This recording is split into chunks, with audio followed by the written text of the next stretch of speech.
Now, there are many streets where neighbors have come together to help one another out. And one of the streets that was hit hardest is Springfield Street in Lawrence. That's right. We went back there today and discovered one story that was really a harrowing story, and another where timing made all the difference. This was the scene on Springfield Street as gas explosions erupted into fires in several homes. I see smoke coming out the third floor. That's when cousins Julio Medina and Julian Pizarro started banging on the doors of this apartment house.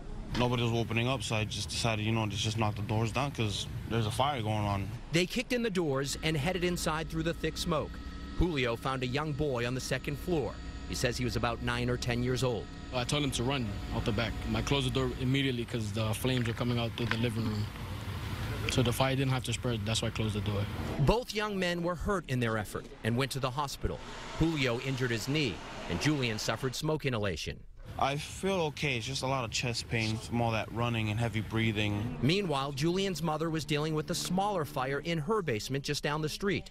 You can see the charred wood and damage to the furnace. How long I'm going to be without gas and maybe electricity, because there's some cables, that burn too.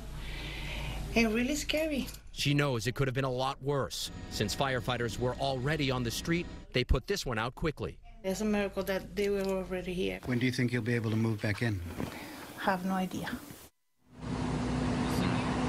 It's interesting with all of these dozens of fires that we saw raging throughout the afternoon yesterday, almost no reports of anyone trapped, and that's mainly because young men like those two were running into homes and getting people out before the fire consumed the building. So brave, and there is a lot of damage in these three communities, and we know that at least in Lawrence there is a claims center that's going to be opening at the Lawrence Library where people are going to be able to come in and get some answers and begin to process some of the claims for what they've lost.